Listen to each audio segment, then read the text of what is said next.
Speaking of psychopaths, can we talk some Aaron Rodgers? This documentary, Enigma, I've watched part of episode 1. I know you're done with the first 3. Is it only 3 parts, or does it keep going? 3 episodes. I had to watch them all because he's so intriguing. He's not quite like Mike Tyson level of intriguing, but Aaron Rodgers is up there. I'd say he's like he's a top 5 most intriguing athletes of all time. The dude is wild. You know what's crazy about him too? What makes him an enigma is you don't normally see that many hippy-dippy guys to that level that are searching for answers to this level that are also great in sports and athletics in this type of way. It's like, the Bill Walton was a big-time hippie guy, right? Yeah. But he was also great at basketball. Aaron Rodgers is like next level. For me, it's almost mind-baffling and boggling that this guy could go on darkness retreats and ayahuasca journeys and still come back and focus on football. To me, I'm like, how can you do both? Yeah, dude's got layers, and I'm right. not trying to stereotype, but I know what you're saying. There's more Gronks in the world of sports than Aaron Rodgers, and that's right? what makes him like wild. Bro. Like, man, what a wild guy. So after he hangs up the cleats every weekend, he's in Costa Rica, in a darkness retreat, high on something. Like, how do you focus on all of that? But he's searching for answers. I'm not judging. I'm just watching and saying, wow, this guy really is an enigma. But I find how open he is, how vulnerable he's become, to be kind of likable. He's very honest in this, and I respect him for that. I don't know many athletes, many people, period, that are as vulnerable and open as he now is, especially in his documentary. How insulted would your parents feel if you publicly talked about how you had to reparent yourself? Well, he describes. Imagine if my mom's insulted when I say we ate cereal growing up. You didn't eat cereal. I cooked you breakfast every morning. Every morning I made you waffles and I made you hash browns. Come on, Mom, we ate cereal like all the time. Well, maybe I wasn't good enough of a parent then. No. So he does say that he has to reparent himself in a sense, meaning reprogram the black and white, right and wrong, very religious world that his parents brought him up in because he sees the world differently. So, and he's entitled to that. Yeah. It's a really interesting documentary. Again, 3 parts where you follow his career and you sort of see and understand why he needs some questions answered. He needs more. He's a deeper thinker. And he's definitely just searching for answers of who he really is, especially who is he really after football. I'm going to start it tonight. Well, I'm going to dive into it more tonight. I started episode 1. Every minute we talk about Aaron Rodgers, Danny G loses a hair because he hates when we talk about Aaron Rodgers. I die slowly inside. You know when I'm going to start this, Doc?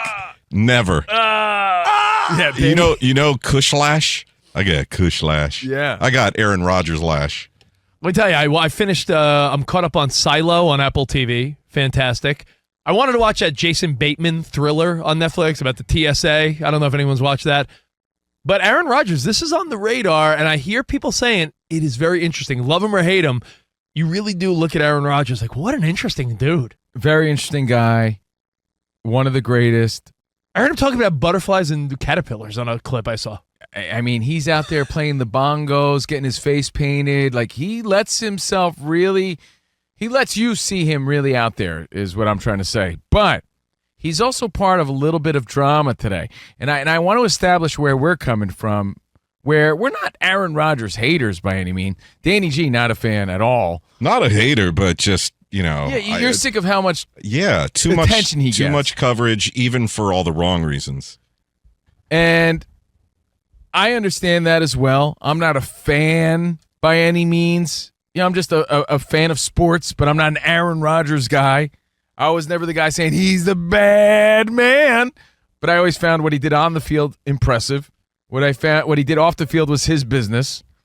But now he's in a little bit of I would say a broadcasting drama. I would say so. And I think Aaron Rodgers, I'm not saying benefit of the doubt, but year 1 after his first major injury, and he is getting older, I do wonder if he does decide to play another year, with the Jets or elsewhere. Could we see a different Aaron Rodgers in a year? Is it tough to really jump back into greatness after your first real major injury like that? So, I mean, I don't think the book I'd never is root against him. officially written. But I would never root against an older guy trying to go out there and get it one more time. As we always say, the oldest cliche, Father Time is undefeated. But I love seeing guys go against it and do their best. And if there's anyone committed enough, I think it is Aaron Rodgers. But I do think the other extracurricular stuff gets in his way. That's just my opinion. He says in his documentary that it helps him become a better leader.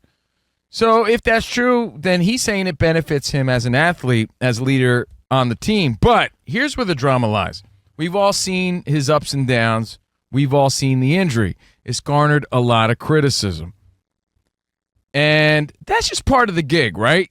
You're a superstar athlete. You're in the NFL. You're Aaron Rodgers. You're getting a lot of attention. Sometimes you're putting yourself out there for that. USA Today predicted they'd win the Super Bowl. Analysts on every sports network were debating as the season began, is Aaron Rodgers going to end the Jets' playoff drought? Is he the guy to bring the Jets to the promised land for the first time since Joe Namath struggling? Well, you know what, Rich? I think this is important to this conversation, too, because he says this in the new documentary on Netflix, Enigma. He just wanted to be a great football player. That's kind of all he knew. All the other stuff that comes with it, yeah, people know that comes with it, but that's not necessarily anything he ever wanted or was built for. So this is also part of the reason as to why he tries to search for more to handle and deal with those high-pressure situations. Yeah, but it comes with it. I rolled my eyes when, you know, the pop artist, you may have heard the name Chappell Roan. She has a couple big hits. Yeah, but some people love that attention. Some people weren't made for it. She was criticized heavily over the last months in the music world because she doesn't want to interact with fans. She's like, I never wanted this attention. It's like, you have pop songs on the radio. It comes with it. Aaron Rodgers, you want to be a star quarterback? It comes with it. So he's trying to deal with it. I'm just trying to make that clear. So he admits he's a sensitive guy. That's why he tries to get answers and figure out who he is, and he's trying to be a better guy. So he has his ups and downs. He has his struggles. He gets hurt. We know that. He comes back. He's not the same guy. What are they, 4-10? The Jets? And he's been getting a lot of criticism, well, from everybody, deservingly so. He's an athlete, and people are going to criticize the games, and that's what we do. But Ryan Clark of ESPN is one of those guys, and he kind of leans in a little tough. He does. Because we have the audio to prove it. I mean, he leans in pretty hard. But he's also breaking down the numbers, breaking down the stats, and it gets a little sticky-icky because then there's a back and forth. Now, here's the question that we're going to pose. We're going to play the back and forth for you, but the question is, broadcasting in today's world, it's different than it was in yesteryear. A broadcaster would say what he wanted, and the athlete, I guess, had to deal with it because he really didn't have a voice. He didn't have a platform. He was just the guy on the field who was maybe interviewed at the end of the game. Those days are over. That's the way I see it. Add social media, add all these outlets. I mean, it's more abundantly clear than ever. Broadcasting and feedback nowadays, like it or not, I don't necessarily like it. I'm just accepting it and telling you how it is. It's a two-way street. Broadcasting and feedback is now a two-way street, meaning a broadcaster could say whatever he wants about the game, and this guy sucks, and he's not bringing the heat, and this guy isn't what he used to be. But now every athlete under the moon has a platform or a podcast or a social media page where he could easily hit him back with his side of things. So it's a new world of, I mean, social media is not new, but this is not yesteryear where broadcaster or radio host said something, and that was sort of where it ended. Yeah, because guess what? Aaron Rodgers, yeah, he's the guy you see on the field, but he's also the guy with a social media platform, and he's also the guy on Pat McAfee's show, right? Yeah. So he also has a voice. Is he supposed to curb his thoughts when someone just took a shot? That's what we're saying here. It's like any argument you get in, right? Some people hold on to what you said, and this happens in my own life. It could be my ex. Let's say my ex. Keep my current girlfriend out of it, right? Let's say my ex. She could hold on to something I said forever. But why did I say what I said? Because of what you said about my mama. In other words, if you say something about my mama, I'm not allowed to say something? Why not? So if Ryan Clark is saying something about Aaron Rodgers, is Aaron Rodgers not allowed to say something back?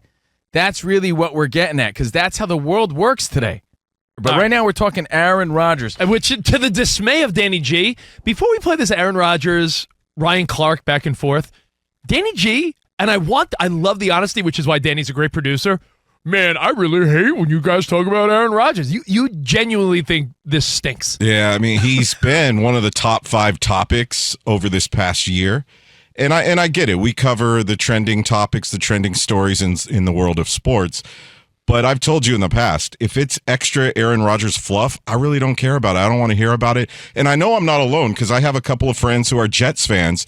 And with what's been happening with that team this season, they don't want to hear or talk about their own quarterback. So I know I'm not the only one rolling my eyes a little bit like, man, can Aaron Rodgers just go away for a little bit? I feel you, and I understand where you and those people are coming from for sure. I find this one to be extra interesting, though, because of the documentary that's out. He's on our radar. We're in the middle of the season. We're wrapping up the season. This story has gone very viral on social media, so I want to bring it to Fox Sports Radio. And we also live in the world of broadcasting. So for me, this is hitting all angles. And Rodgers has won 5 Super Bowls, so I understand why everyone talks about him. Right. During the break, Danny goes, why do we treat this guy like Tom Brady? I get it. There's some people that say, dude, he won 1 Super Bowl. You know who else did? A lot of Drew Brees won 1 Super Bowl. He had a great career. No one talks about him this way. Yeah. We didn't cover one-time winning Super Bowl quarterbacks as Brad much Johnson. as Aaron Rodgers. All right, so we want honest opinions, and the question really is broadcasting and feedback in today's world, broadcasting especially, is it a two-way street? And it starts with the criticism that Ryan Clark, who's an NFL analyst on ESPN, the criticism he's given Aaron Rodgers for stinking it up with the Jets. This dude is once again tone deaf. This dude is once again unaware. This dude is once again arrogant to a point that's almost sickening. This dude is a fraud, and he could throw a football, and that's where it stops. Say whatever you want about me, I don't care. But just before you do it, just state your vax status. Because then when you say things about me, people can at least be like, oh, you are captured by the multi-billion-dollar propaganda side. Your QBR is 21st. Also know that you're the quarterback of a 4-10 team who has to win the last 3 games to even be equal to what last year's team. So Ryan Clark is doing his job, his job. He's sort of cutting in on Aaron Rodgers a little bit. I'm sure that stings. I'm sorry. Time out. Cutting in a little bit? I wrote down what he said. Tone deaf, unaware, sickeningly unaware, and he's a fraud. Okay, but hold on. Here's how it starts. I haven't heard anyone say that word except Rob Parker. Fraud. He's fugazi.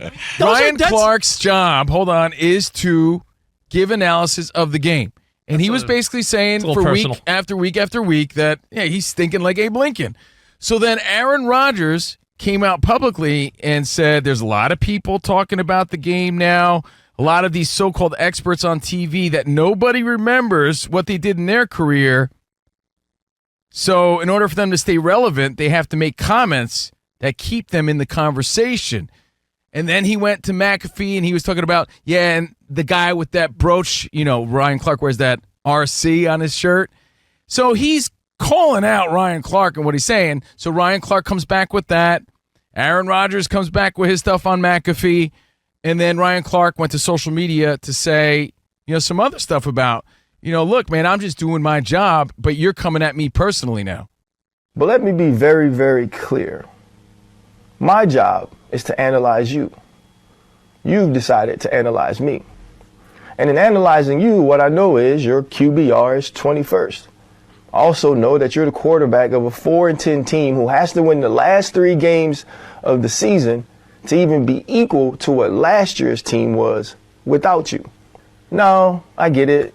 You get on the show and you talk about my brooch and you curse and all this tough talk. I just need you to know, don't none of that scare me. I'm going to do my job the way I'm supposed to do it. I feel no way about not being able to talk about what the film says because of what. Sounds like two sensitive guys to me. One guy's like, don't talk about my brooch. The other guy's like, yo, don't talk about my football skills. So they're going back and forth. What you're witnessing is a back and forth. And I think that is the new normal in the world of broadcasting. Ryan Clark can do his job. But that doesn't mean guys like Aaron Rodgers are going to sit there and be silent anymore. Those days are done. So if you don't want to hear some sort of rebuttal, right, some sort of comeback, clapback, then you got to just choose your words carefully when you're criticizing these athletes. The reality is Ryan Clark went hard at Aaron Rodgers. So to act surprised that Aaron Rodgers came back at him hard is not, it shouldn't be surprising. He called him a fraud, tone deaf, unaware. He's sickeningly unconnected. Like all this stuff. What is Aaron Rodgers supposed to be like? Man, thanks Ryan Clark for the kind words. Yeah, Ryan Clark is a nobody compared to Aaron Rodgers. A nobody. Well, Ryan Clark would tell you, guess what, man? I spent over 10 years in the NFL, and I have just as many rings as you. He's played in 2 Super Bowls. Listen, Ryan Clark has way more accolades than us in the NFL. I played 0 games. But Aaron Rodgers is a future Hall of Famer. Ryan Clark, if he wasn't on ESPN, you'd be like, Ryan Clark, what did he do? The guy with the If you boat. Google Ryan Clark, you know who comes up first? An actor named Ryan Clark. Rich, at this point, though, do you kind of consider Aaron Rodgers as a pseudo broadcaster? He's on every week. I blame some of this oversaturation on Pat McAfee, who I know. I've known him for a while. We used to book him every week on Clay Travis's show. Great dude.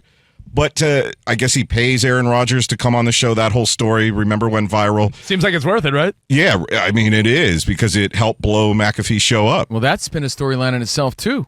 How McAfee was just doing what he thought was the right thing to do because Aaron Rodgers brought so much value to his show. I think I would be more interested in Aaron Rodgers' opinions if I heard them once in a while, like other NFL players, not weekly. Every time I open up the website things for our show prep, it's Aaron Rodgers says this about this and this. It's almost like how LeBron has too many thoughts and comments on everything going on. That's a great comparison. I agree with you in the sense that we see so much of Aaron Rodgers. He doesn't bother me the way he bothers other people, but I do think Ryan Clark or dissecting Aaron Rodgers right now at this point in the season is low-hanging fruit. Yeah. We know he's bad. He knows he's bad. We know it's been a sucky year.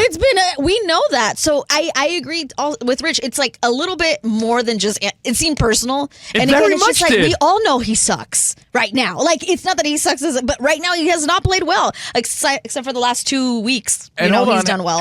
And it's a great point, Monty. So how would anyone handle it? Like, if we have a great platform here on Fox Sports Radio. But my point is, let's say we were on McAfee, every day. And some dude was talking smack about you every single time they had the chance. You wouldn't use that as an opportunity to jab him a little bit? I think we all would. Oh, yeah, Get absolutely. a jab, pun intended. Yeah. And you know what? Vaccines, everybody. And I think that's what we're seeing here, man. We're seeing how broadcasting has changed. You could throw things out there, but you also have to know that you're going to get it back. So for Ryan Clark to act like he's surprised that Aaron Rodgers came back at him, it's like, well, welcome to 2024, man. That's how the world works. Everybody has a podcast. Everybody has a voice. Everybody has an opinion, and they're going to let it be known. Surprise, surprise. Yeah, so look, I don't surprise, blame mother. I don't blame really anybody. It's just how it is. And if you can't take it, then don't throw it out there. Yeah, it was more than a football criticism. And when you say words like... Yeah, but it started with just football criticism, Rich. It did. That's the part maybe I think you're missing. It started with criticism. Aaron Rodgers then said, look, everyone's got a voice, blah, blah, blah. Irrelevant athletes who now have to keep their names relevant, blah, blah, blah. Fact. Clark took that personal, and that's when he called Aaron Rodgers a fraud. And then Aaron Rodgers went yapping about his brooch on McAfee, and then Ryan Clark went to social media saying, look, I'm doing my job. You're just coming after me for no reason. That's the gossip and the bossip and the breakdown here on Fox Sports Radio. I have your thoughts and opinions on that. I want to hear from you. I have a related question. McAfee works for ESPN. Mm-hmm. But it's his own thing. So does Ryan Clark. I know, no, but I'm saying They're both under the same parent company, even though McAfee is probably the best thing that happened to that network in a long time, right? Since us, when we were there. I thought so. Ryan Clark and McAfee essentially work for the same company. Do you have to stick up for someone that works for your company? Like, what if someone came on our show and started trashing another host here? Well, would we have to keep our mouth shut? When Ryan Clark started calling Aaron Rodgers a fraud and all that other stuff, you could see Cam Newton and Stephen A. Smith like, oh, snap. Like, because they're all under the same umbrella. So it is a little weird, but that's just how broadcasting and social media works today. It's as simple as that. You got to watch what you say. True that. I watch what I say. I say, hey, look, respectfully, this is what I'm seeing. This is how I feel. Look, I'm not a professional athlete, so look, these guys are always going to be better than me at the sport, but this is what I'm seeing.